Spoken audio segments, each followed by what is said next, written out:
Hey, welcome aboard, everybody. I hope you're doing well on this lovely May day. We're finally getting some lovely weather. You're wondering where Kim is. She's just getting herself ready for visual consumption. So she's just in the wings and she'll be here in a moment. So welcome aboard, everyone. And without further ado, the Queen.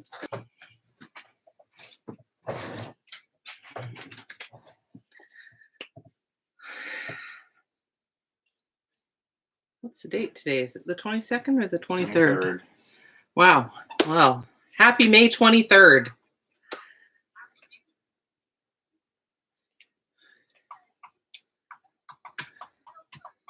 It's a gorgeous day outside. I'm hoping that some of you have strong enough Wi-Fi to do this on your deck or your balcony or your patio.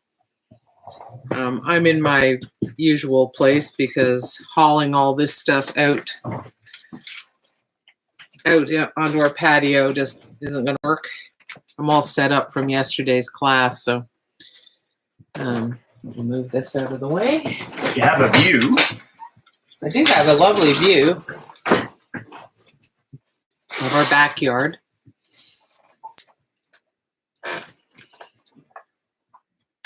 So please let me know. Please say hi in the chat if you're able to, and let me know how you're doing. And if you are on your patio or deck, that would be fun to hear. Now, I was going to check this. I'm going to work into my little book. Into my little book today, so I'll get started on that, but please don't let that stop you from saying hi or anything. When you say your little book, you mean the smaller format one? My smaller altered book. Excellent. That's right. Yeah. And what are you leafing through right now, Kim? I'm leafing through my stencils and masks. Yeah, there's some great looking stuff in there, I have to say. No, I mean, just visually beautiful. I'm like, wow. Yeah.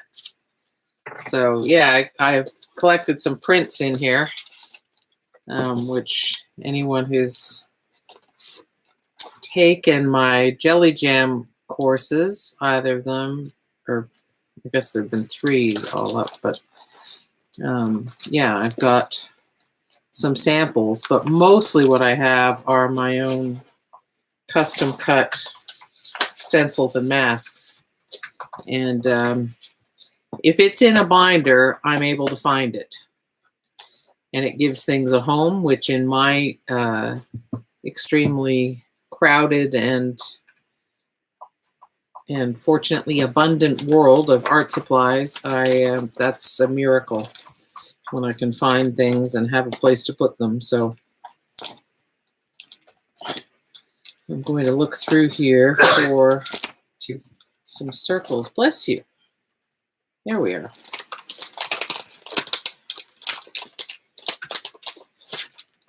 Yeah, I wanted to have a circle mask.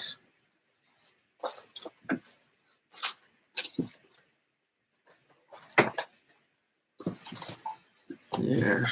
Is that the circle mask you were searching for? That's right. So yesterday in class, I worked on this page.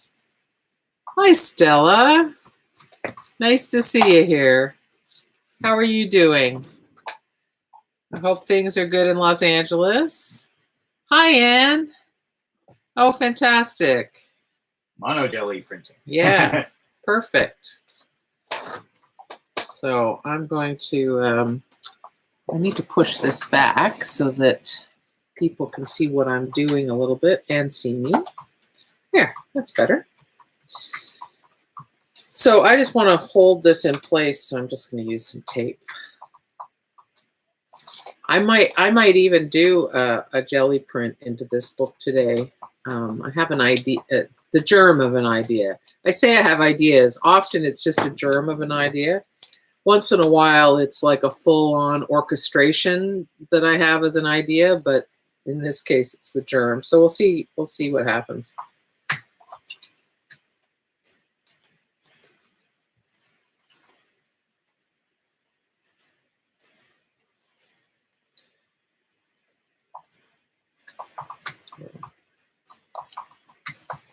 There.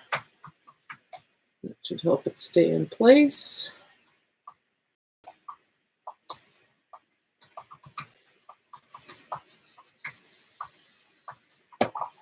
Good.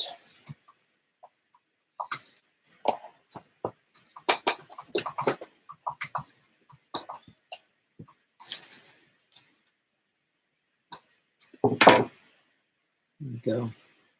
So today, before the party, kind of appropriately, I wish I could play music for these parties, but I can't because I can't buy rights to things. What you need is musician friends. Yeah, they have to play their own music though. So that's more tricky too. Anyway, what I was doing was putting together a dance music playlist.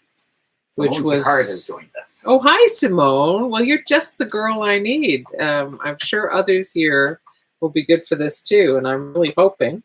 So I've been putting together a dance music playlist, and you know, I've got some Justin Timberlake, I've got some Fine Young Cannibals, some Michael Jackson, some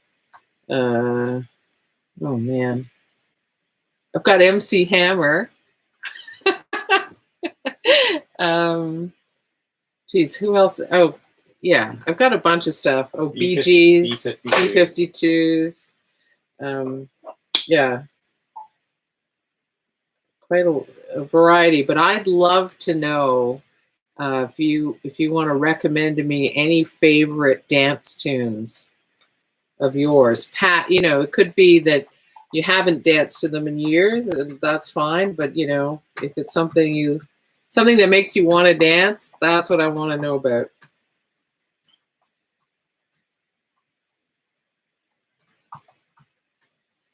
Because we can all use more dancing in our life. I have a good friend who, studied ballet into her early 20s. So she was a long-time dancer, and she took some other forms of dance and had to stop because of a back condition. But she eventually got back into dance via competitive ballroom dancing. And one of her aunts had been a competitive ballroom dancer. And I remember when we were teenagers looking at the pictures of her aunt and thinking how quaint that was. But it's pretty fierce stuff.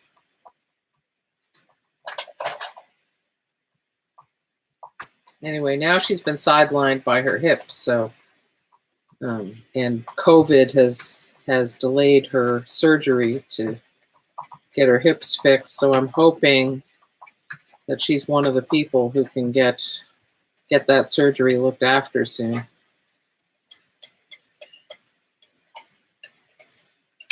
Okay.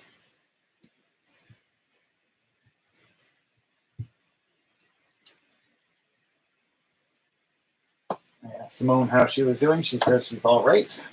I asked, how are you? I've answered, but you might want to answer. How am I? Pretty good, thank you. Yeah.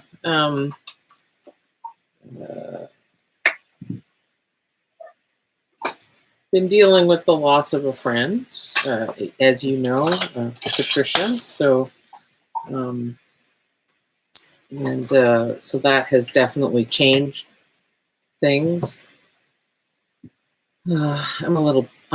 I think because of the dance music, that's helped me today. And also doing stuff. Like I did an artwork in my digital art studio class as a demonstration of something, and was surprised by how nicely it turned out. So I have dedicated it to her because I've called it Irrepressible Heart. And Patricia was many things. Irrepressible was definitely one of those things, I think. Given how many health issues and for how long and how extensive they were, that she could stand and laugh and still make art. And make art, yeah. Yeah. Jaw-dropping. Yeah. And inspiring. Yeah. Yeah. So I feel like Andy Fabo, who is has been a mentor of mine and was a teacher of mine at Toronto School of Art and is a friend. He lost so many people in the AIDS crisis, including partners and friends and so on. And I remember once after we'd had to deal with some people passing in our life some years ago, that I sort of asked him what his best advice was, and he said to make art. So that's what I do. Yeah, I make art and I remember. So I think it's.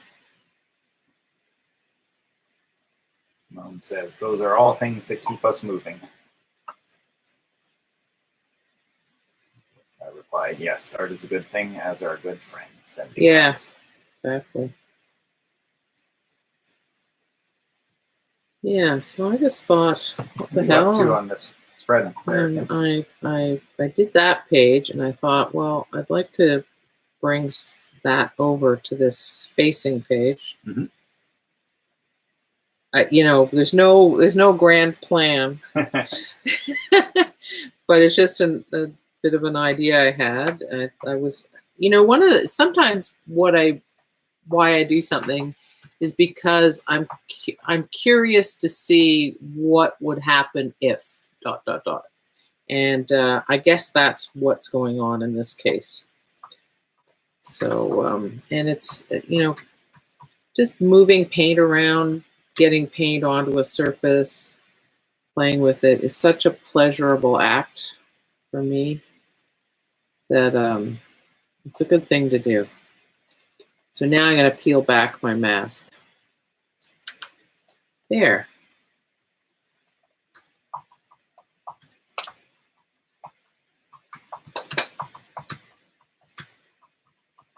I don't know. I kind of like that. Does that have some green in it? It looks like it does. Yeah. So on the screen, it doesn't look quite as green as it looks in real life. It looks more gray than it does in real life. So in real life, it's like a grayed down green. It's literally, the color is called green gray. So it is a toned down green, but it's distinctly green. Whereas the screen, your screen may show more like neutral gray. But anyway, I kind of like that. So I better get my fan on it so that I can work on some of the other pages. Welcome to anyone who's come since I last said hello. Irene just said, I really like that. Oh, great. Hi, Irene. Hi, Irene. Good. Yeah. So I'll just put this question out there again. You know, dance music recommendations, definitely seeking those out, definitely listening to and dancing to some dance music these days. Good for what ails me, probably good for what ails a lot of people. Yeah. Philippa says, hi, glad to be back. And, hi, Philippa. And Simone is the first on the music. Oh, good. I knew I could count on you, Simone. Currently on my dance playlist, Vampire Weekend. Oh. Funk.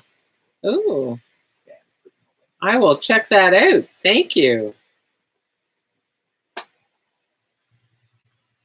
Thank you, because that's definitely not on my list right now, and so I will check that out. Oh, Uptown Funk is one of the songs I've got on my list. A classic. And, you know, some throwback stuff that really makes me smile. The Fine Young Cannibals, She Drives Me Crazy, is one of those, just always makes me smile and makes me want to dance no matter how tired I am. But one of the ones it was like I'd forgotten it even existed, but Livin' La Vida Loca by Ricky. What's his name? I have no idea. Ricky somebody. Gorgeous, gorgeous man, but can't remember his last name. Martin. That's it. That's Simone for you. Yeah. Thank you. Thank you, Simone. Filling in the gaps. That's good. Yeah.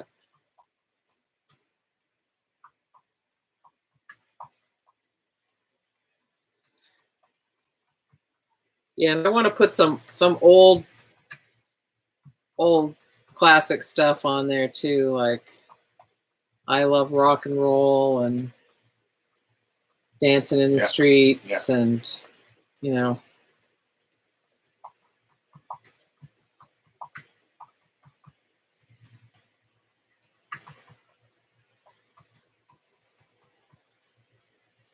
Because I'm being very conservative about the heading out into the world. I've heard reports of an awful lot of people gathering in crowds that they're not supposed to be gathering in without masks.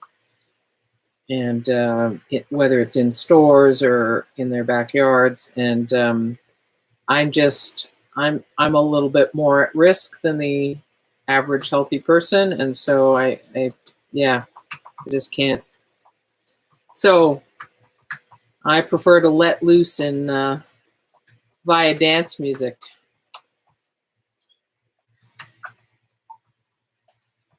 There, that's pretty good. Good. I don't know. I like that window onto the text. I think that's interesting. I'll have to see if there's something else I want to do with that. Ah, yes, I want to do something with this page, I remember.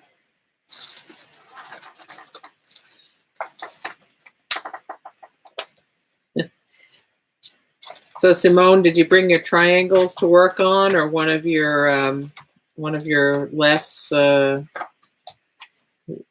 tiny detailed things? And Irene, did you bring anything to work on or play with? Where's my ink?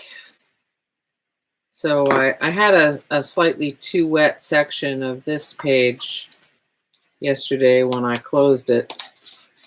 So a bit of the page, the rest of it was fine, but just this section was a bit too wet. So some of the paper came off from the facing page. Simone replies, less tiny, LOL, never. And yes, she is working away on her triangles. Excellent. Well, it's probably really highly suitable for this, isn't it? It really is. Because it's such a muscle memory thing for you now, or a long time ago already. Yeah. Well, that's good. So that's going to help you make progress. So for those of you who don't know, Simone is doing an opus of tiny triangles that's going to be extraordinary when the I think it's 3 or is it 5 big panels are done. I think it's 5 actually. It's going to be amazing. It's already amazing. Can't wait to see it shown. So I'm just going to touch up this little paper residue with some ink. Simone says 5 panels equal 20. Fabulous. I'm a big fan of doing that kind of large-scale multi-panel work, as you undoubtedly know. So that'll be something to see. There. Hey. Now it looks great. All right. So that's good. It's nice when just a little fix like that changes everything. Oh, there's just a little spot I missed, so I'll fix that up. There. And that's ink, so it won't take as long to dry. I should put this away because I'm going to put a brush in it. Simone says, ah. Yeah. It's a relief when it's all cleaned up like that, isn't it? So, Yeah, so this changed since our last party. So the paper, when I was collaging it on, so the paper that I collage is actually all the negatives.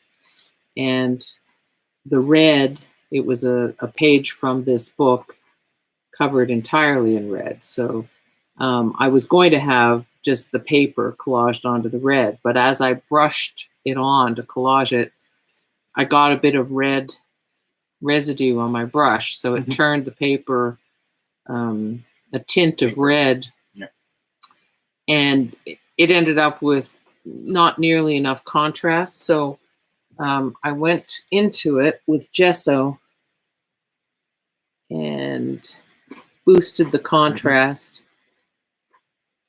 A little imperfectly, which is nice. Yes, I like that. You know, when it's, you can see the hand. So it's got this really crisp, symmetrical shape, and I've made it more painterly by doing that. And then on the facing page, I've done a subtle but all over effect using gesso marks.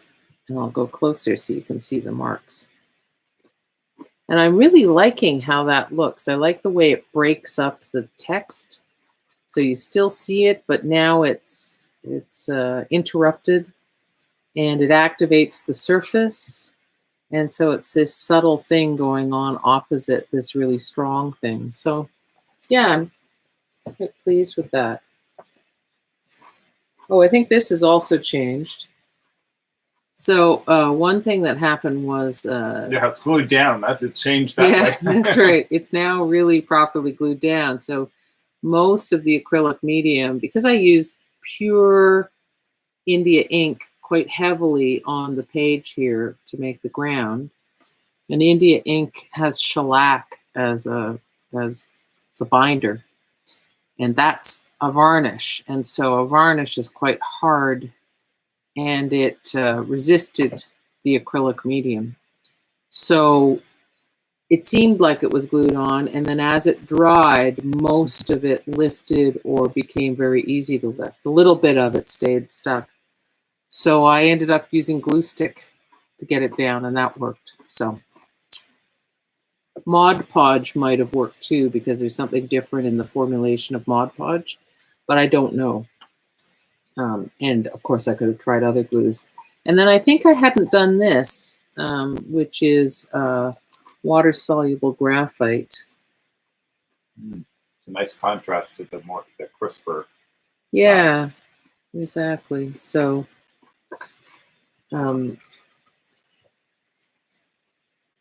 there's something about the sort of painterliness and the collage and the sort of graphic shapes that reminds me of, I'm not sure, and the previous spread too, like the red one, or the next spread, of pop artists from the 50s. Like who was it who did the diamonds and spades and hearts? I know Larry Rivers. Rivers did hearts, I think. Rivers did playing card things, I think. Yeah. Diebenkorn might even have done so, yeah. playing card things. Yeah, Richard Diebenkorn. But that sort of painterly and also graphic, but sort of a bit of each. Yeah, so Larry Rivers was a New York-based artist, and Richard Diebenkorn was a California-based artist. But they, I think of the two, Diebenkorn's sort of the most incredible of those two, but Larry Rivers did some wonderful work, and in the pop art vein, but painterly pop art and draftsmanship, just amazing. I think Diebenkorn was probably a better designer. Yes, and he Rivers was a better designer. He could draw like what crazy. A draftsman! Oh my God, yeah, crazy. So just in case anybody's joining us or you just want a refresher, I'll just flip through the book. So I'm saving the covers and end papers for last. So I'll just, here's a review in sequence. I started off working with single pages in the sense that I didn't glue any pages together. And then I soon realized that that was folly I'll go closer so you can see. There, now you can see that better. Okay. Oops. This one, I haven't done anything on this side. This was one of the pages I think that convinced me I need to start gluing my pages together because it's just too much show through and too much geography from the next page activity. And this is one that's still interesting me. I used a resist, an acrylic resist, but I haven't come up with an answer to it yet. And then there was this, which I love just for, oh, what fun. So Simone, this is about my level of ability to do repetitive motifs. You can see how regular those are. I could do a bigger surface though. And then there's this page, spread, I should say. And then there's this spread. And then there's this. So I got to figure out what I'm doing on this side. And then, of course, you've just seen me do one half of this. And then this I haven't shown you yet. This I just did yesterday. So thinking about that, I think I might layer some more onto this, actually.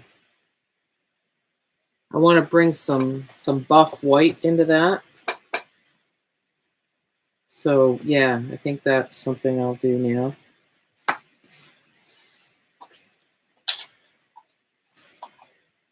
Get my buff out. Get your buff on, girl. That's right.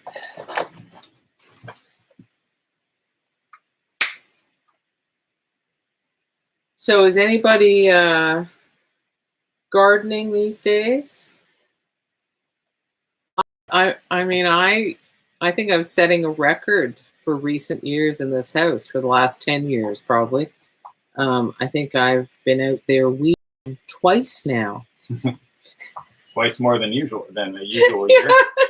Simone says, LOL, I do love the X's and also the page with the white breaking up the text. Although I might paint each letter. Of course you would. Cal really supports you in that. It's all a question of what font, though, right? Yeah. So Cal, when he was a student at the Ontario College of Art, before it was OCAD, before it was a university, he was well known for his ability to properly render by hand for mock-ups 8-point Baskerville. Which is a serif font. That's what Ken Rodmell said. Yeah, his instructor, his typography instructor, I hasten to add, and editorial design, right? Mm-hmm. Yeah, and editorial design, who subsequently hired him. And that's how we met, because Ken was also my boss. Anyway, yeah, Cal was crazy. I mean, he still is crazy detail man. Which makes him and Simone kindred spirits. Simone says, Helvetica Noi Light. Or new. And I say, excellent choice. Oh, yeah. That's a great font. A great font. All right. Let's get this down.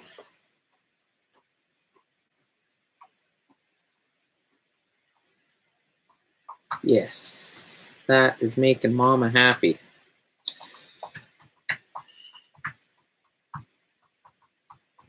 Break up that yellow.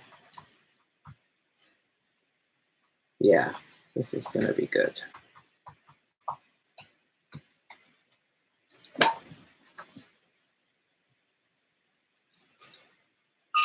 Yeah. You used to need a lot of manual skills for graphic design, which is one of the things I loved about it. I used to love making physical mock-ups of things and mocking up layouts and so on. And I actually did a fair bit of illustration in my work in the early part of my design career, my first design business.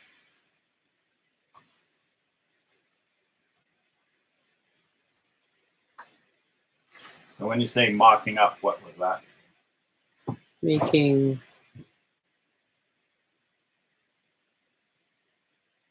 pretty good representations of what the actual printed piece would be, whether it was a three-dimensional thing like my Sommelier Club welcome kit, or publications, or brochures.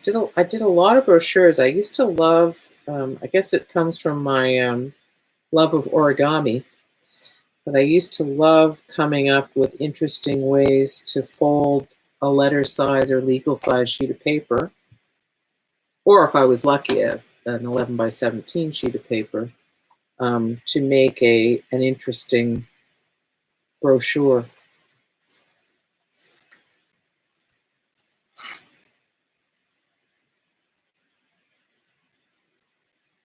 Yeah, boy, it really needed this.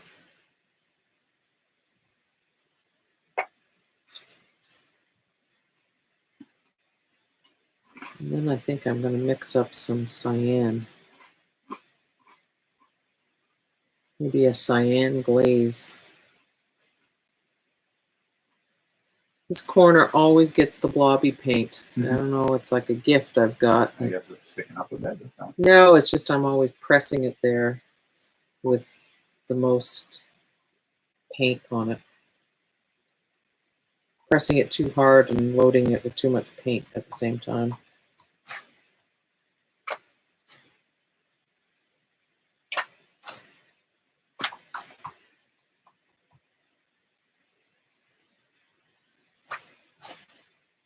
Quite fun, really.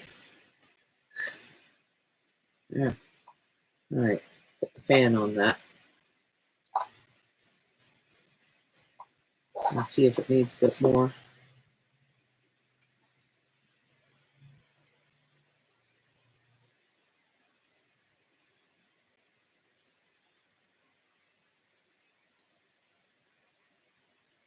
Philippa, I don't know if you may be in a situation where you can't chat, because I know sometimes you've watched on television, but if you can, I'd love to know if you brought something to work with or play with.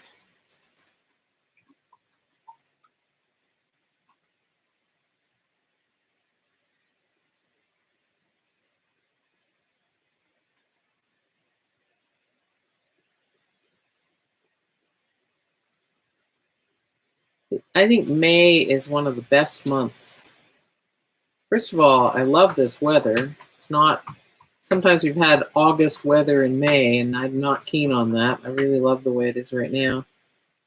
But also we have so many, we don't have a garden full of beautiful flowers like a lot of people have.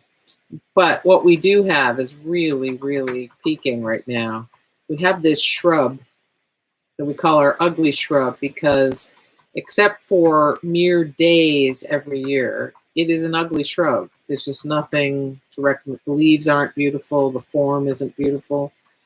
But it has extraordinary cluster flowers that have a really heavy, heavy scent. It's incredible, right? When we go out in the backyard, you know, you'll be at one end of the backyard and you smell it from the other end. It's 1.5 week or 1 week of glory. Yeah, except for the years where you get a rainstorm 2 days after it blooms, and then it's a 2-day glory. But fortunately, we're having really nice weather, so it's fine. But also our crabapple. Oh, just beautiful. So it's funny, the ugly shrub was ugly enough that I actually cut it all down, and it couldn't have been happier. The next year, it started sprouting. It's never looked better. I mean, I really cut it down. I didn't just, you know, prune it. But I didn't pull the roots out. I just dismembered it until it was pretty much even with the ground. Yeah, it's indomitable. So maybe we should call it the indomitable shrub now. Funny. Oh, and yesterday I was going out into the backyard to I walk pacing the length of our patio to avoid the people who are not keeping up the social distancing. And I ventured out of the back door, and there was a big skunk in our backyard with a double white stripe. Yeah. And fortunately, it saw me and tried to find its way through the fence and managed it. It was a little fat to fit easily between the slats of our fence. It's quite amazing, really, that it could fit. But that was a relief. I think actually the title for Indomitable needs to go to our Barbary, though. Oh, yes, our Barbary shrub. Yeah. Yeah. We've cut that back pretty We've cut that thing back a lot. Like, cut it. Yeah, so our house is from 1955. So do the math. Because I think the Barbary shrubs in the back were planted soon after they moved in. So when we moved in, the shrubs were 2 stories high. And we used to have someone come in and prune our stuff once a year. Back when we had a design studio. And so she pruned it significantly. She pruned it down to look like thumbs. And it loved it. And then Cal really went at it one year. Loved it. So you can tell the things that are well adapted to the place. Well, and to be fair, we have some of the best soil in Southern Ontario. Yeah, some of the best compacted clay soil ever.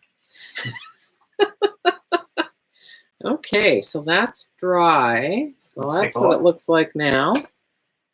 So it's broken up the color nicely. And I want to bring some cyan blue into it. So I'm going to get my phthalo blue.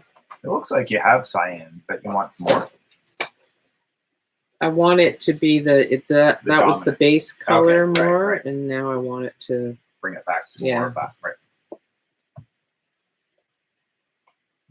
Not questioning, just curious what you meant. Yeah, no. So I think I might switch approaches and use this. And I might use this. I need some medium. Yeah, I'm going to make a glaze. So I've got, actually I need to mix it up. I make up these mixtures of gloss and matte medium. My shaking this is going to introduce air bubbles. So I wouldn't do this for a big painting where I needed nice transparent glazes. Beautiful brush strokes with it. But this is what I'm going to do is quite different than that. So should be fine. Here's my palette knife.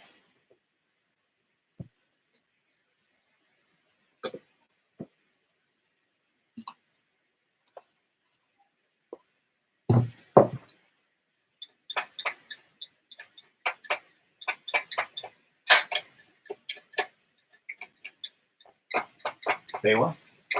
Phthalo blue. Yeah. Phthalocyanine. Yeah. And it's you don't need much to punch pretty strongly with phthalo. No, it's like a little thin pinprick in a sea of white, and you'll get a nice blue. Phthalocyanine is the most staining of the pigments that I've come across. And one of the things that's remarkable about it is I often buy my paints in 8-ounce or 16-ounce tubs, and except for these Liquitex Basics. And I have tubs of phthalo blue and phthalo green that I have had for 15 years. Yeah, because you don't need them that much, right? Because you need so little. Yeah. So little. Simone says, I did try to work on my panel on the balcony, but the pigeons had other plans. Oh, no. Yeah. Yeah, at the beginning of this party, I was asking people if anyone was on patio or deck or balcony. And I already asked. Oh, good. Okay. Well, that explains it then. Yeah. Okay. So I'm going to roll out. I don't want this to blob, so I'm going to roll it out on some scrap paper before I use it on here. I have a love affair with phthalo blue. Yeah. I love cyan too. Yeah, like, cyan is gorgeous. It is just. Well, and cyan, magenta, and yellow are the primary colors of commercial offset lithography, and four color black is the other pigment. And so we've worked in those colors for so many years that it makes sense that we have a strong relationship with it. I still get a kick out of it, doing artwork with it. Oh, yes. Yeah. Yes. Great right there. Okay, so I'm not done yet, but I have to share it because Yep, please do. I am so happy with what's happened in the lower 2/3, I guess I'd say, because of this. So, I'm using this foam roller, and I rolled it out so that it was dry, in quotes, which is to say it wasn't going to blob, and that way you can rely on repetition to build it up to and pressure to build it up to the degree you want. Mind that corner. Yeah, well, it's good and dry. I haven't reloaded it, so right. It's going to be great. That's why I didn't start in that corner. Right. Trying not to repeat all of my mistakes, Often search for fresh mistakes. Fresh mistakes. Yeah. Fresh, new, exciting mistakes to exploit. Well, they say a change is as good as a rest. Yeah. Oh, yeah. This makes me happy.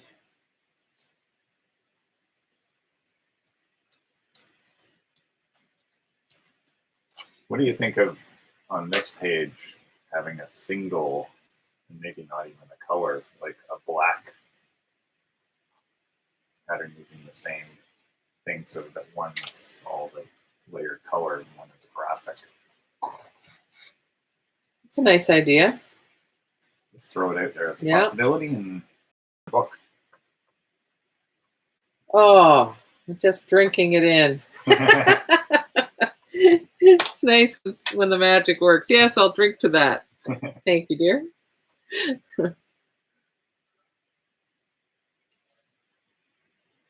So is that rum, Kim? No, it's Diet or it's Coke Zero. So, see, now it's got an identity. It's about something. Not in the narrative sense, but visually speaking. So now I'm happy. The cyan is foregrounding. The other stuff is receding into an abstract space. And that's satisfying. That little subhead I could see playing up on the opposite page. It's somehow enigmatic and interesting.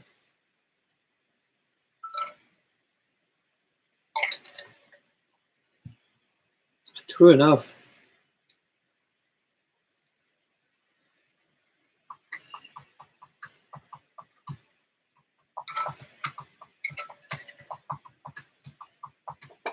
Oh.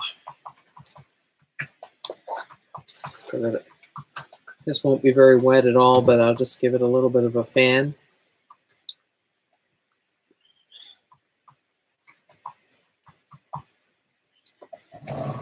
It's nice seeing progress. Progress always makes me feel buoyed.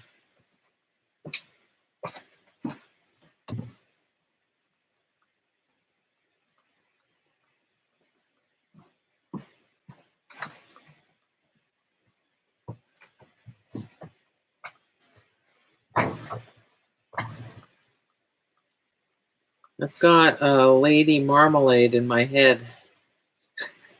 Can't get it out. It's turned into a real earworm. Mind you, there are worse things. One of my least favorite things is when I get a Barry Manilow song stuck in my head.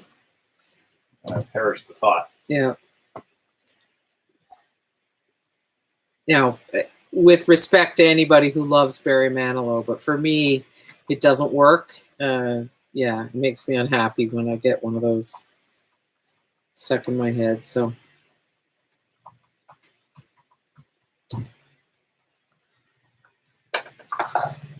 okay, wow, progress.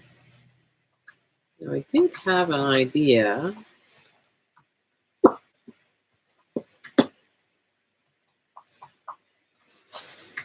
did it relate to? Oh, I forgot. I also have this.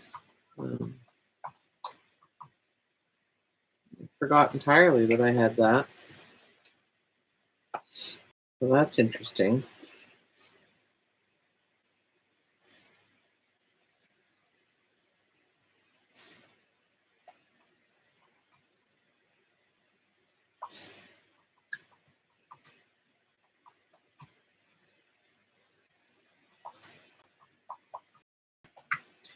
You know, I'm always, when you have a piece that's a book like this, you have to keep sort of flipping through it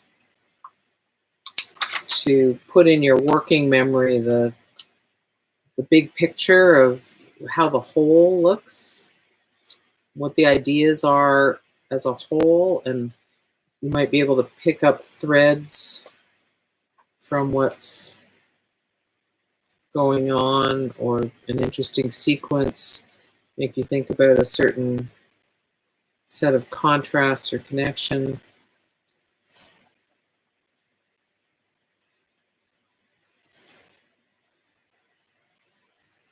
This is such a nice, strong statement.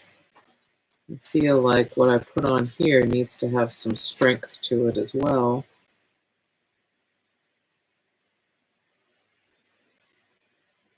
What about some sort of black thing that goes across both and it's low contrast on the red and high contrast?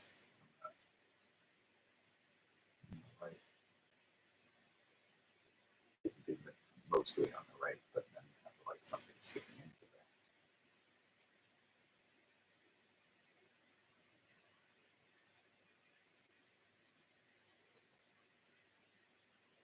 Hmm.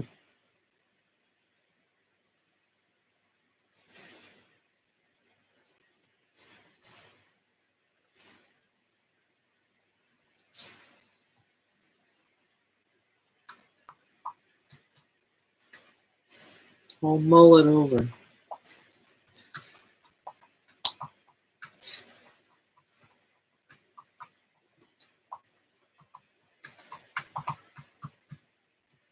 Oh, I have an idea for this one.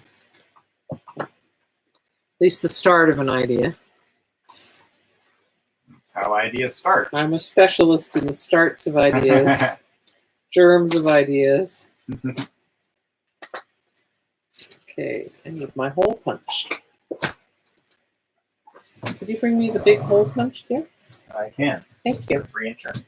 Yeah, the 3-incher.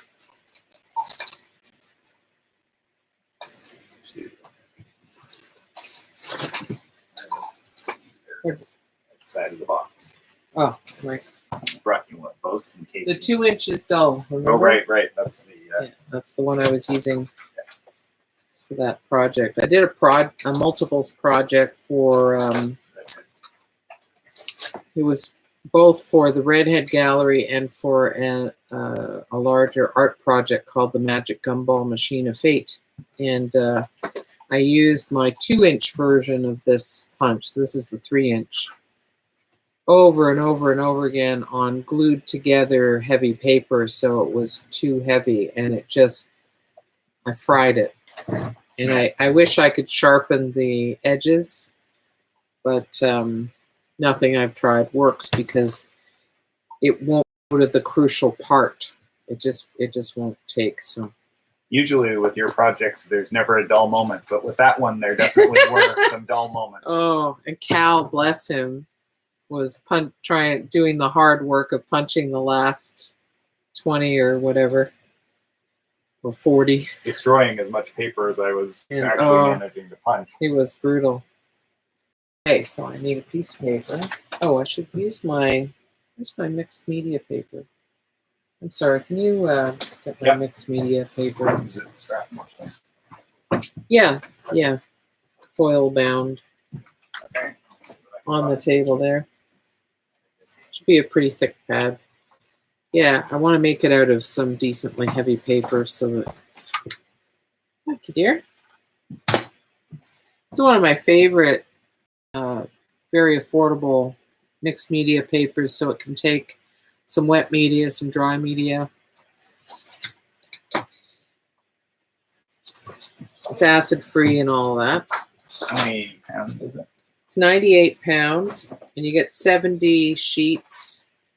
And I forget what it costs, but it's like super, super reasonable. So, and I prefer it. I've been using Canson XL for years, but I actually prefer the Strathmore Vision product, which is more recent. So, like I said, time to study the Canson product and come up with something better. Over here.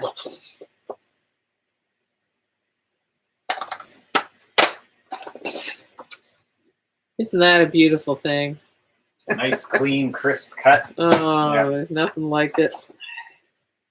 It's kind of fun against the row of squares for the binding, too. It is, isn't it? Yeah. Okay, so I just need to position this.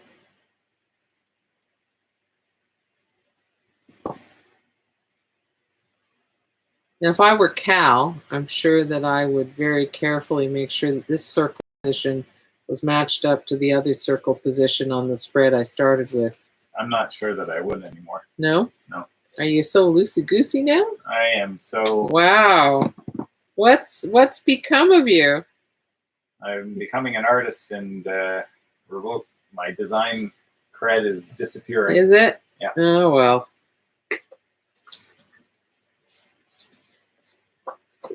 You're feeling good, though. Consistency is no longer... Look at that. That's just classic. Right? Got my nice roller, and I've managed to gum it up with some other paint. A little mint Hershey's Kiss. Yeah, I'll just work it out. Come on and work it all out. Shake it up, baby, now. Twist and shout.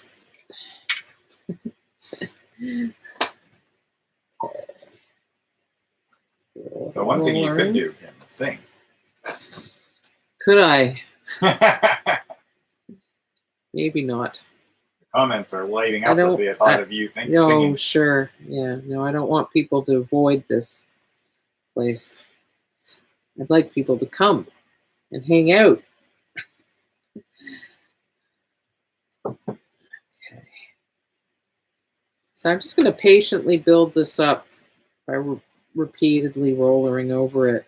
Nice. It's got a nice foggy sort of effect. Yeah, it's like an airbrush effect, really, you know, with all the little dots. As long as you're patient about it, as long as you don't overload the roller and you offload enough and you don't press too hard.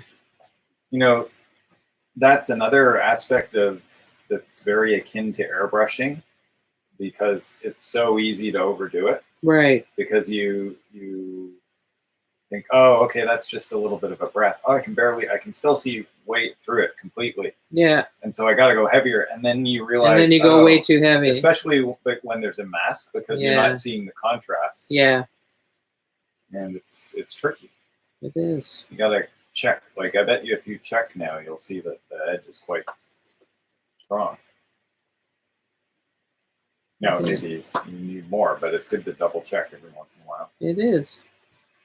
No doubt about it. Well, and I'm glad I've used even though this is quite dry, I'm glad I used the mixed media paper because it withstands what moisture is coming from the paint much better than thinner paper would. And once you've got the globe painted that way, you could use some of that nice lime green that you had on your roller to paint the continents. It's not exactly what I had in mind. Duly noted. Okay. That's great against that other page. Yeah. Let's patiently peel off the tape.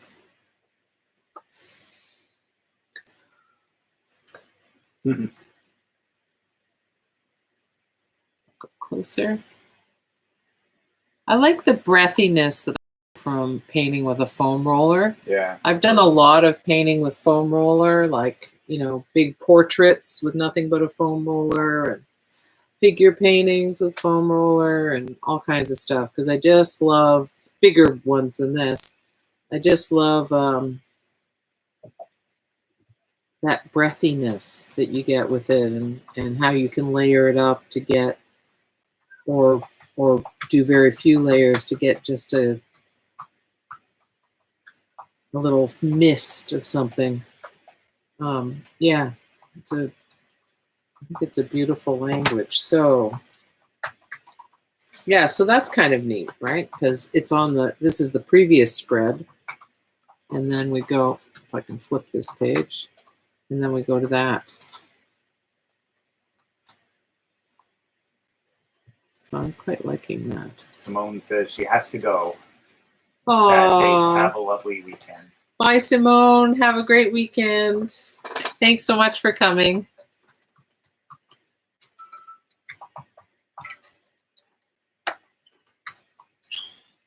So that's good. I feel like I've got something going on now.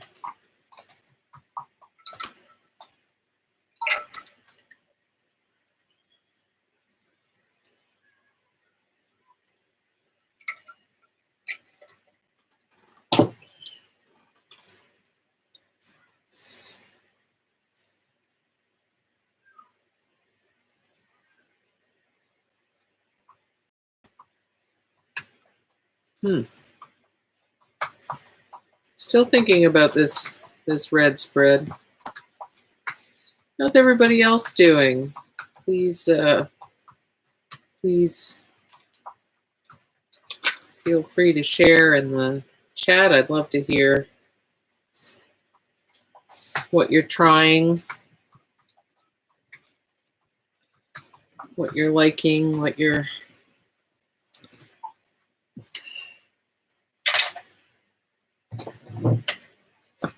I was just thinking that Anne could attest to how you're always getting students to use crazy tools and materials, using oven mitts before grabbing their paintbrush, or painting with rollers or sticks, or...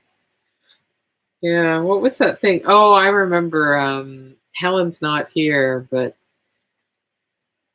one class I took a figure class, and we were going to work with paint, but not traditional figure painting at all. I'd taken a toy box of weird tools to paint with, and one of them was a CD, a compact disc, and Helen got this hilarious look on her face and said, so she wanted to see me demonstrate with the CD, painting the figure, gestures, of course. And so I did. And then it was like, you know, I didn't know how it was going to turn out, but it actually turned out really well. That's the fun, right? You don't know what's going to happen. It's like doing a high wire act without a safety net, except without actual physical consequences. We came across a great quote from John Lennon in Austin Kleon's Show Your Work book, which I mentioned in the comments because we were reading to each other from it last night. John Lennon said, "I'm an artist, man. give me a tuba and I'll get something out of it for you. Yeah. And I just love that. Like, just whatever, man, bring it on. Yeah, I'd get something out of a tuba. I'm not sure it would be music. It would be something else, but I'd get something out of it. And Cook says, bingo daubers. That's right. Those were awesome, weren't they?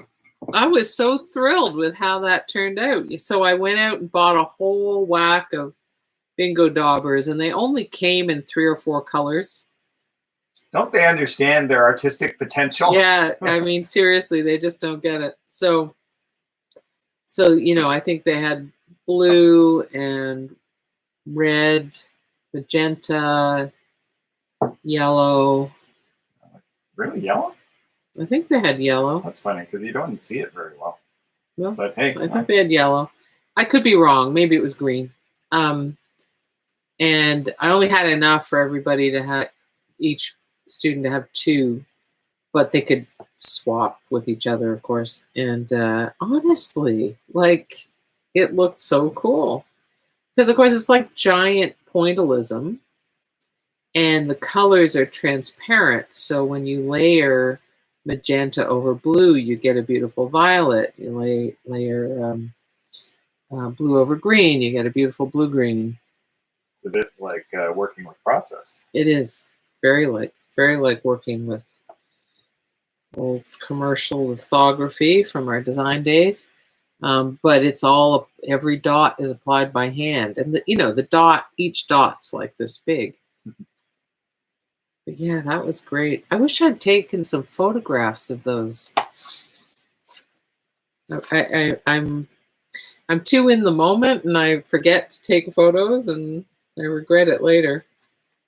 Somewhere I came across the idea of using tennis balls to draw with, like getting them soaked in paint or ink, and they give you this lovely line. Well, because they have that lovely napped surface, right? So, but you hold it completely differently than something. Oh, I'll file that away. Yeah, you know it. You know it. What color marker is this? That's black. That's not going to help me. What are you looking for? Looking for a white paint pen. Let's see whether there are some. I think I have black ones here. Oh yeah, there might be. Also, where the tall tools are, I think there might be a couple. That's a black one. Okay, right.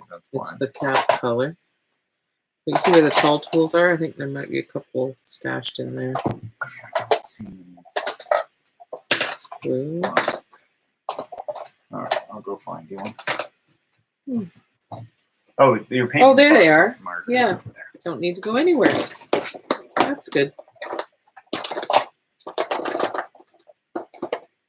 There's only so much my brain can track on.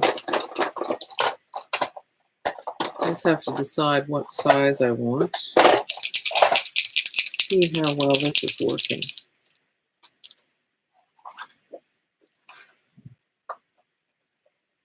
Yeah, it seems to be working pretty well. So these aren't my favorite paint pens, but I still have a whole lot of them, so I'll use them up. They're okay, but they're not very, the white's not very opaque. They were sort of the first ones we were aware of. Yeah, right? they were the first ones we were aware of. So it's a paint pen, so it has some opacity. This is a water-based paint, poster paint in this case. And this is the extra fine point. So, because I thought it would be nice to do some detail work.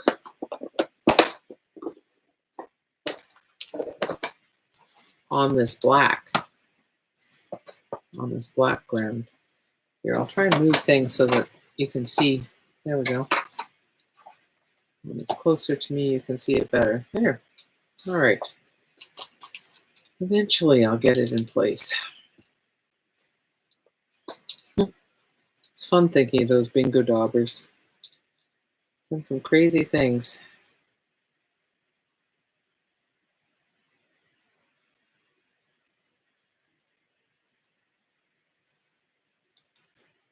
Yeah.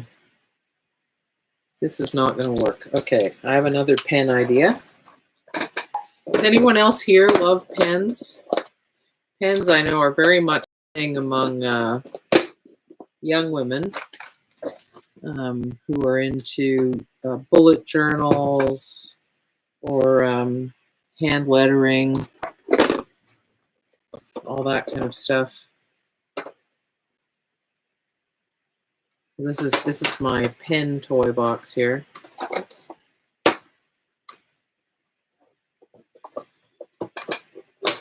Go. And my niece a few years ago gave me a fantastic Uniball white pen, gel pen. I'm just going to find that. No, that's not it.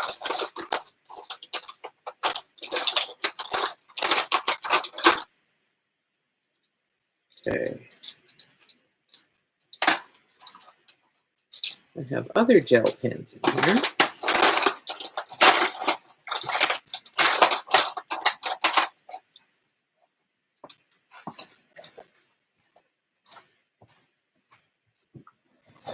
I can't find it. Maybe I can find my silver gel pen. What one are you missing? My white Uniball gel pen. I don't think it's in there. Check the caddy on it's the main caddy on the desk there, but I think it's more. I wouldn't put it there. It could be in a pencil case, like one of those fabric pencil cases. Okay, rats. I'm not finding it. All right. Plan B.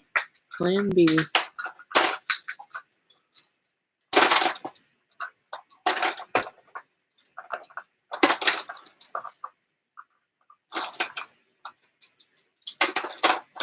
Well, I could use this metallic red. That could be interesting. Okay, great. Let's see what it does, shall we?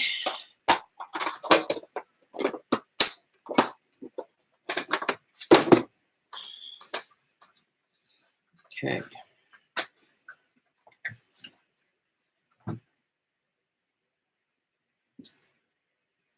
Well, this is definitely showing up better. Too bad Simone's missing this because my idea is small and repetitive. I'll tell her. Okay, good. Should get a kick out of that.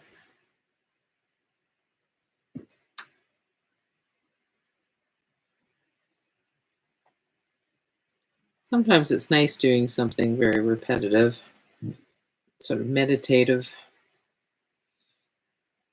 and calming.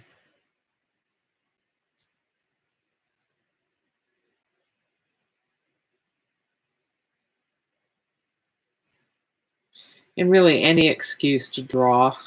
I do love drawing.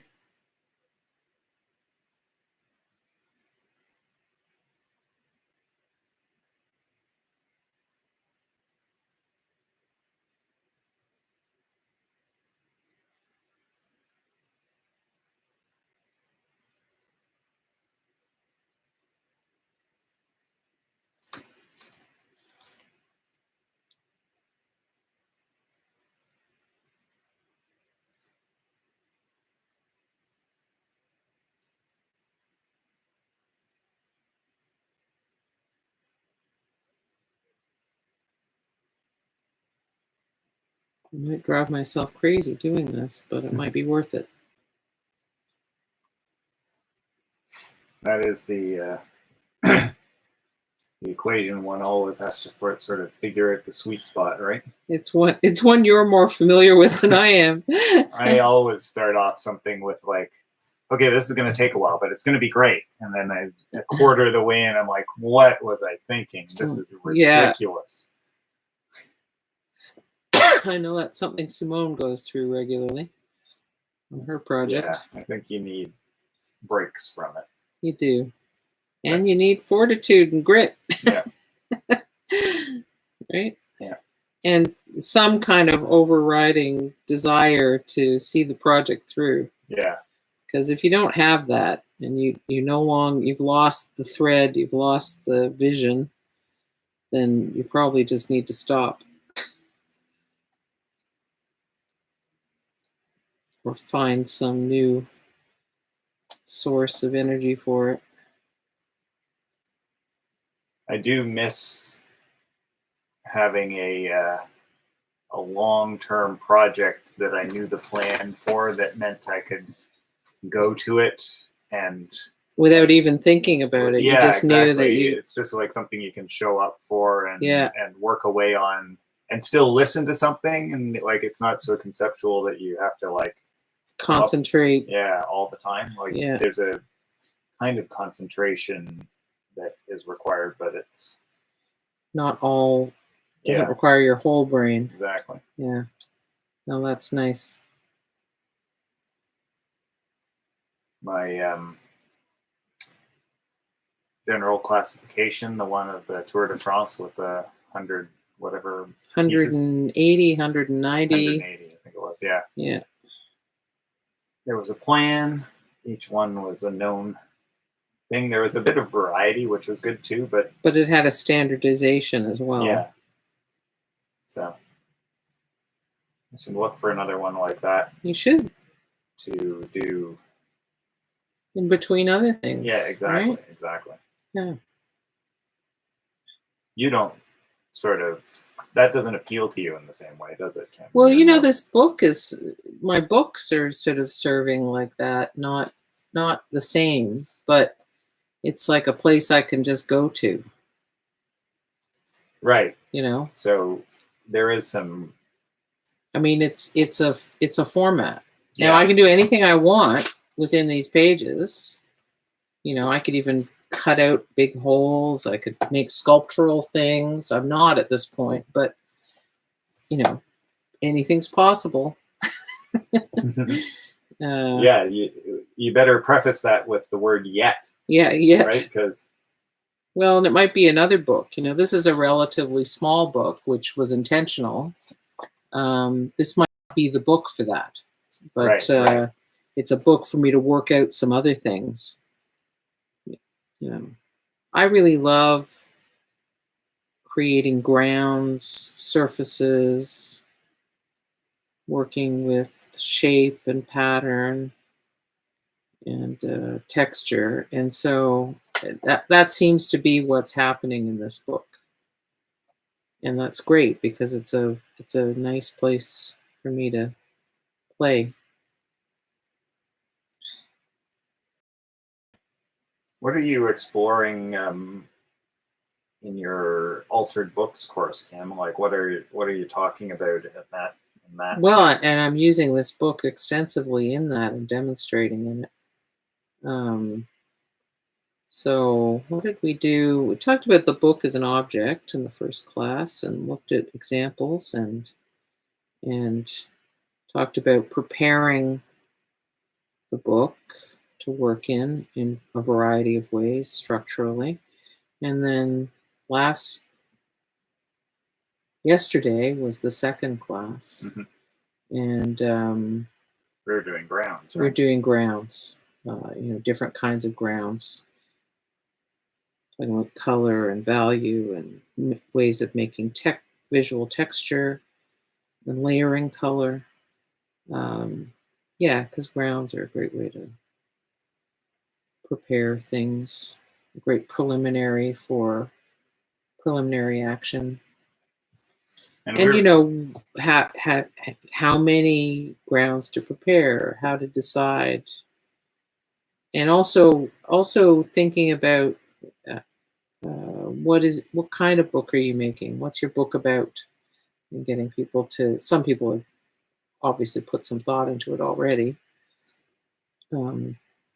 So yeah, and we're going to look at a whole lot of there's so many things. I mean, it's only 6 weeks long. I hope we'll do a whole bunch of interesting things in that time, but as with just about any other art subject, you could just go on because there is so much you can explore.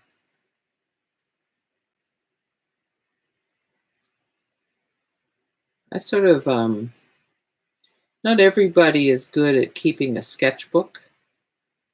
I have done in my time, but I've been off of them for a while. And it doesn't make me happy because the sketchbook is such a nice, safe place to think about ideas and record ideas and be a mini laboratory for things. But I find these altered books, they're not the same as a sketchbook, but they are a laboratory.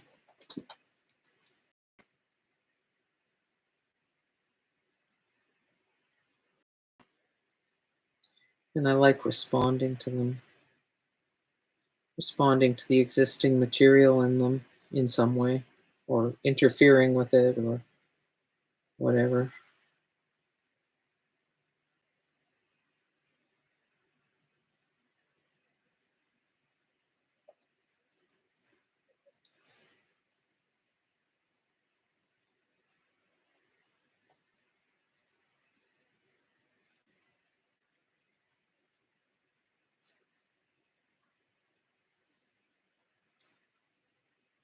So are you like Greeking right now? Is that the sort of thinking? I'm making chainmail.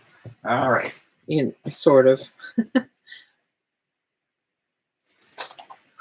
That's gorgeous. Yeah. Here, I'll show you a and that's progress. the metallic that you were talking about. Yeah. Is that a jelly roll? Yeah, so it's I'm using a Sakura jelly roll. Gosh, let's see if I can. There. Now you can see. Metallic pen. And definitely hold it so that it at different angles so they can see the shimmer. That's beautiful. There. So it can lighten and brighten. Yeah, hopefully you can see the shimmer in it. So. Yeah, it's beautiful. It's quite so interesting. Yeah.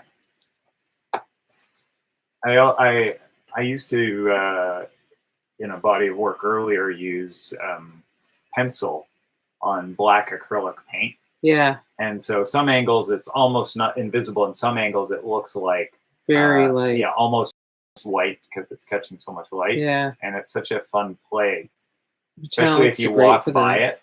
Yeah. It's like then it jumps out and then it disappears. So I have a silver of this, but it's right. obviously wherever my white is. Oh, classic, right? Yeah.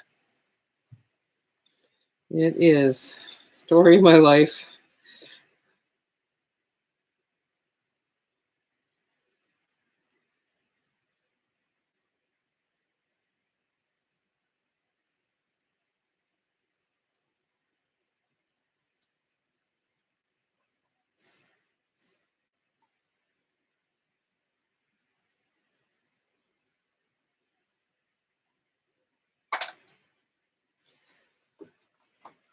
So has anyone here ventured out to do something you weren't doing when things were totally shut down?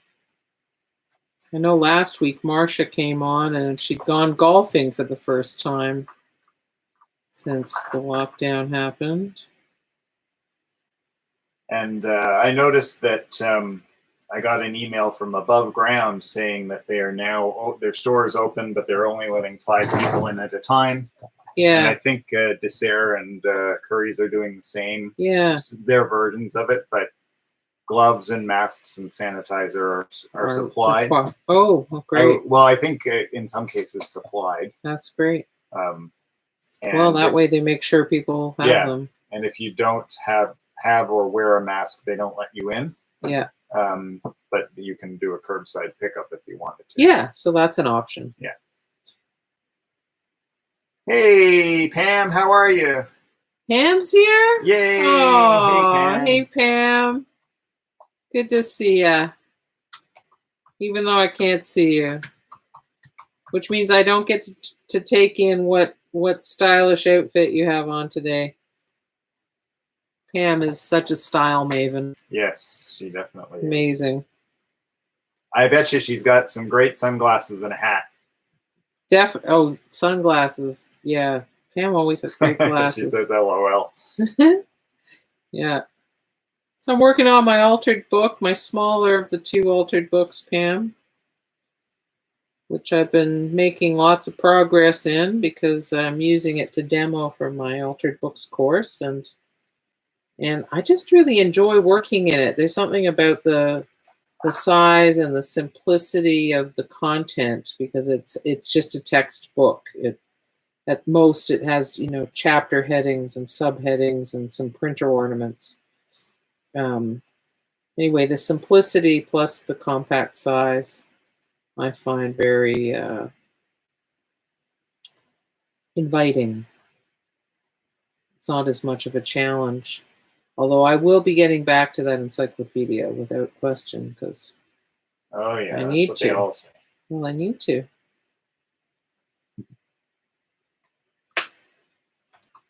I'm sure there are some things for my altered book course that I need to pursue in that.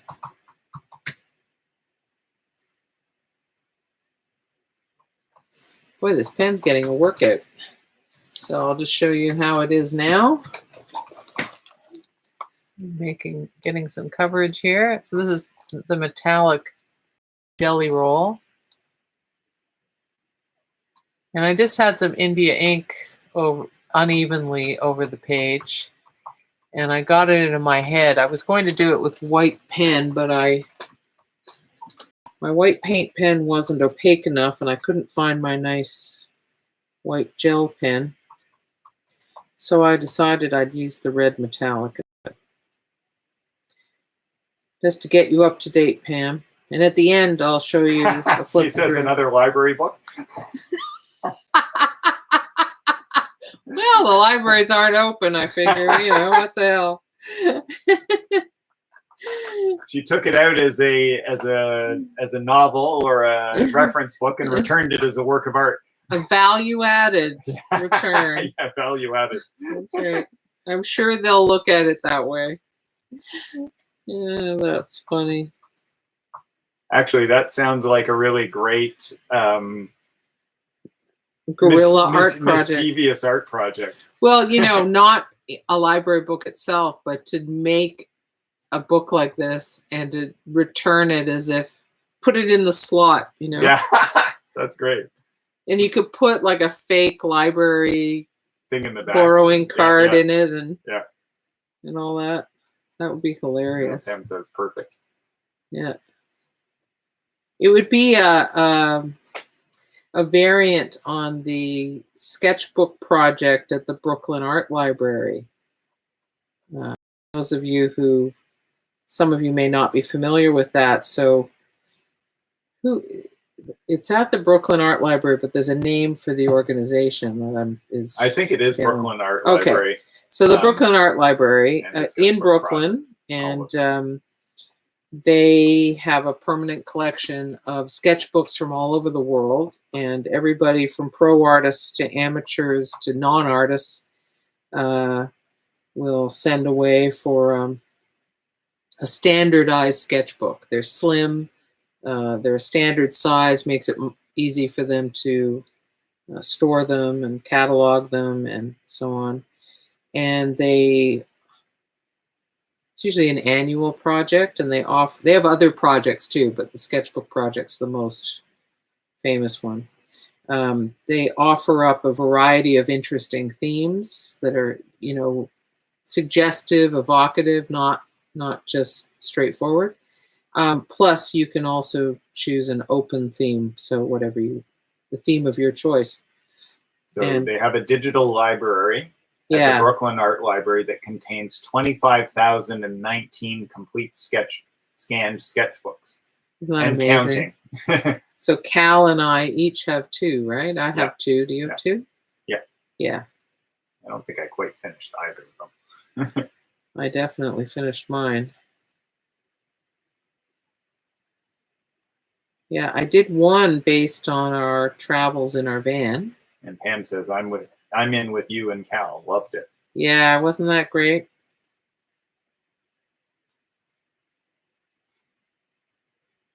It'd be fun to do that again, just to do it, like not necessarily for them, just for our own sakes.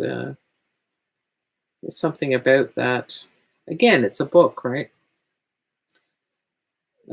Some people make art journals out of, well, this could qualify, I suppose, as an art journal. I just don't call it that. They make art journals out of old books and do various things into it.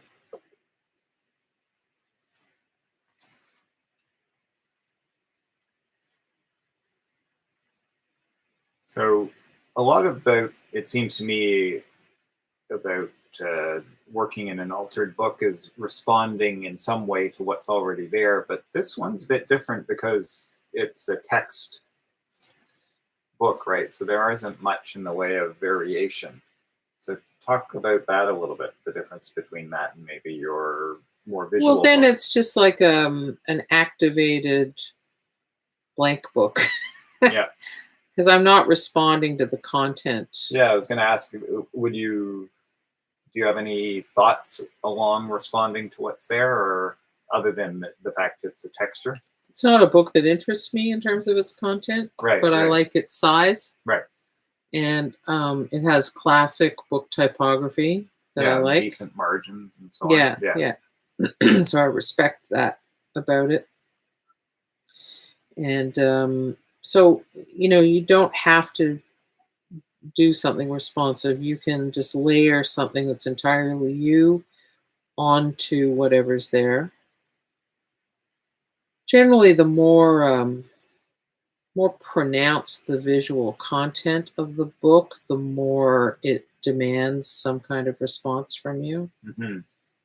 So people who have picked books that have illustrations, photographs, diagrams, or even dramatic typographic contrasts and sizes and so on, they're going to feel more called to respond to what's there. And it's sort of like, well, in that case, why would you choose a book like that unless you were going to respond to it, right? Mm-hmm. If you're just going to do your, sort of cover it up with opaque stuff and then do your own thing, it's sort of a waste to do it on something that has rich material.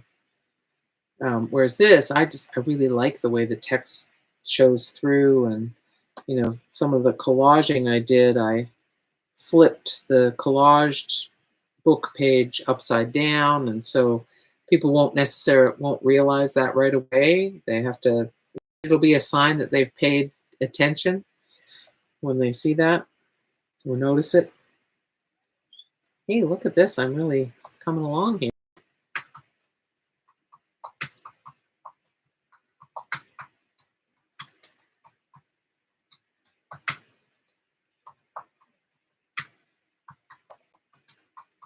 Also, there's something about, turning to a new page, and there's like all the endless possibilities on this, and yet it's not a blank page.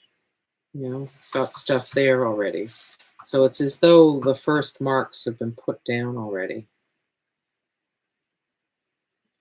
Or as though a ground, because the text ends up serving as a preliminary ground. Which is really nice. Bless you. It is allergy season. It is indeed. Look at this. I'm really close to the end now. Yep. Cooking along. I got a little bit crooked, so I'm going to do some compensating. That's just the nature of it. When I do that kind of thing, that sort of proto-writing, it never goes straight, because it's like, that's the way it is. That is the way it is. Cy Twombly would be proud. Would he? Yeah. I'm not sure. Okay, so here's what we've got. There, can you sort of see the shimmer that when I do that? Probably in a minute once I catches up. Yeah, a little bit. Yeah. Yeah. So. A little closer. Yeah. You are now, but I just caught up. Yeah, that's good. Let's see if we can get a feeling for the shimmer at all. Anyway. Pam says, very nice. Yeah. Now. Oh, poor cousin Anna. What? Oh, is that what it says? It's one of them. Right. Pam says reptilian. Yeah, yeah. Yep, that's fun. It does have that. So. Did you do it on Gator board? What a brat. Sorry. So I have this crazy idea, even though I've just covered this. I want to put little black dots. How little? Like this little? Or painted dots? We're going to use a paint pen. Ah, yeah, that's a good idea. Right. Pen or this deco marker would be good. Yeah. Is it precious black or black? Precious black has a little. It's black. Right, okay. Oh, is there one with a shimmer in it? Yeah, is that what you mean? Yeah. Good time for a drink, I think. Yeah. So you're at 3:30, just so you know. 3:30 already? How does that happen? It's amazing. You're just getting warmed up. Well, it's very nice hanging out with you guys. No, let's see how the black dots go. Yeah. I'm going to have to take my glasses off for this because the small ones at the top are really hard to see.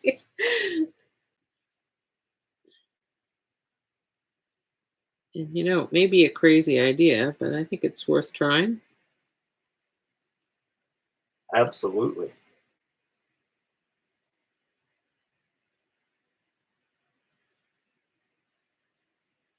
You may find it confusing sometimes where to put the dot. If this is anything to go by.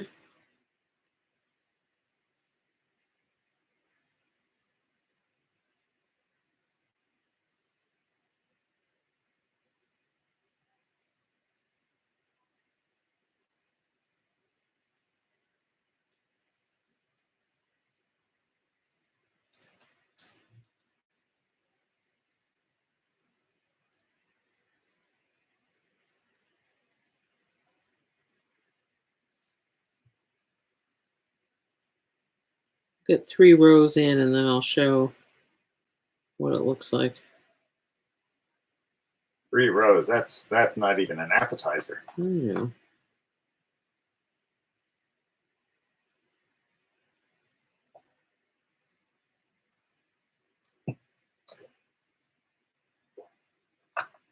Won't be very far along, but it will be something.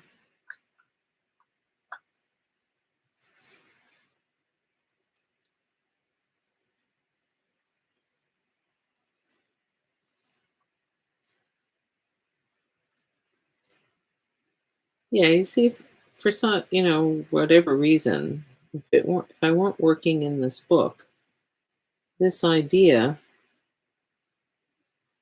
of layering these things just would never have entered my consciousness. That's what I love about trying new things. Even with a book like this, where the text is visually consistent, it's still better in that sort of, you're not facing a blank page in quite the same way, are you? No, because it's activated. Yeah. It's a ground. It's got visual texture. You can think, do I want to paint over this so that we don't see it, or do I want it to show through somewhat? Or it's especially nice when you've got something over top of it that is semi-transparent. I agree. Whether it's a color like that or effect. like a semi-transparent white, or actually, there's something neat that's happening. I might not even do the dots where the text is. Ooh, because the text is functioning. Yeah. Right. So you're sort of evening out the I'll visual. do one more row.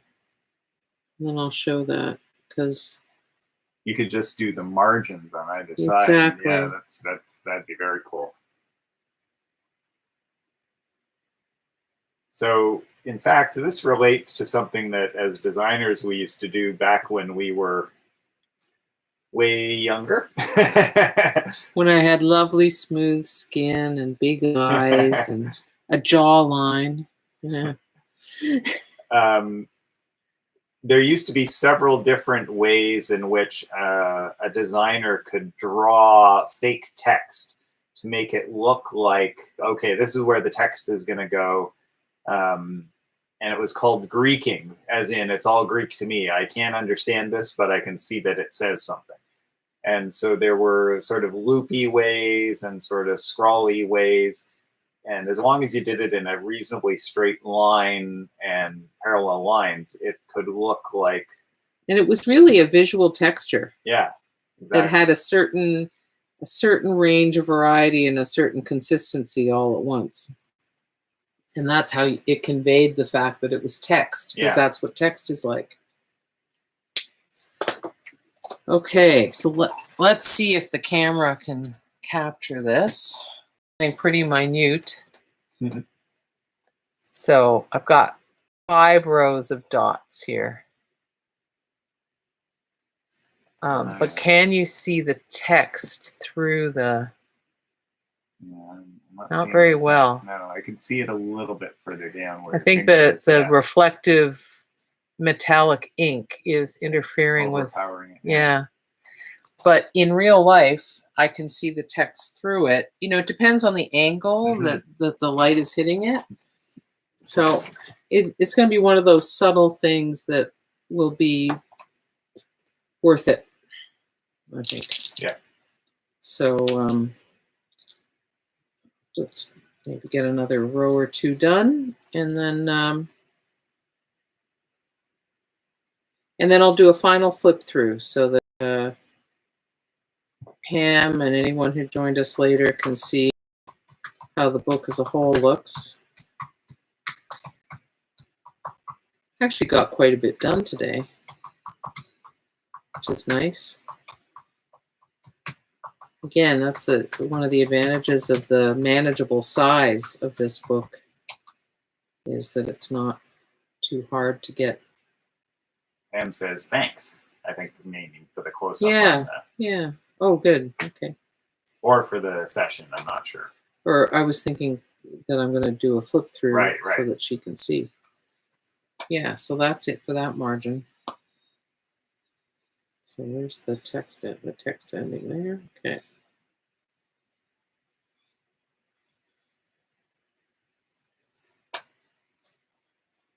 Yeah, even after the session ends, I might finish working on this page to if it isn't done yet. Because you're hooked. Well, because I'm so close, right? It's addictive.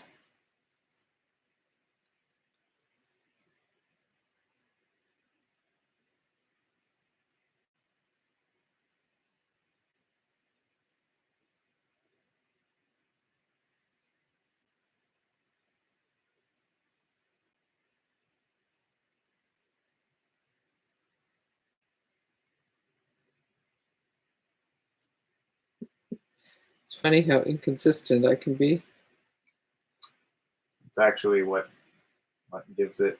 Yeah, makes it a handmade object. Exactly. That's for sure. Exactly. No mistaking it for anything else. Oops, I went one too far there. Oh, it's just an indent in the text. Okay.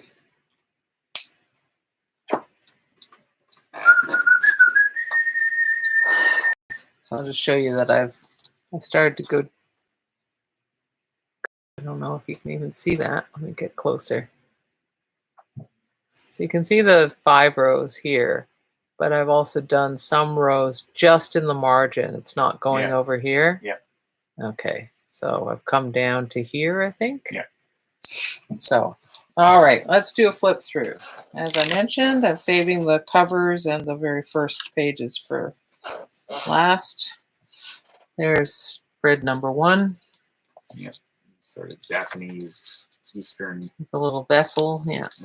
And then, so I figured out yesterday that my structure for better or for worse, is Amazing doing an pieces. all-over development on the left-hand pages of spreads and then featuring something on the right-hand pages.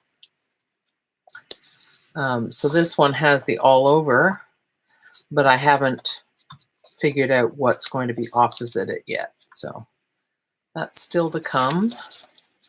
This one's all over both pages, but you notice there is a little feature element on this this page. So it. Stella says, thank you. Thank you, Stella. And then this one, collaged. This is cut out of a different page and collaged on. And then this one where the collage is all the negatives. And we've got that activity going on. Something. Oh, right, because you painted over it. I was thinking the text looks strange on that page opposite it. But yeah, that's the this. It's not showing on the screen as that, so it just looks, okay. It just looks like it's missing some, which is fun. And then there's this, which I fixed up today. And then there's this, where I did this page today. This one was already done yesterday. Okay. And then this, which I added some more layers to today, and then I put that in. And then, of course, this one. So that's it for today. Pretty great. So thanks so much for joining me.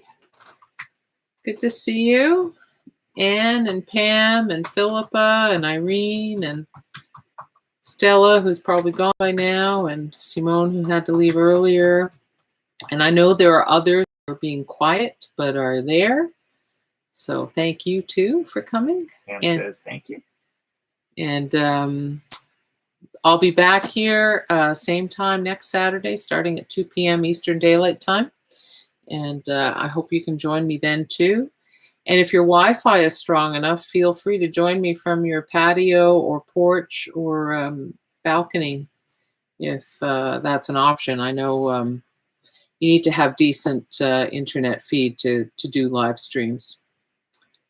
But meanwhile, I hope you have good weather where you are and enjoy it if you do, and have a good weekend, okay? Anne says, thanks, Kim. Thank you, Anne.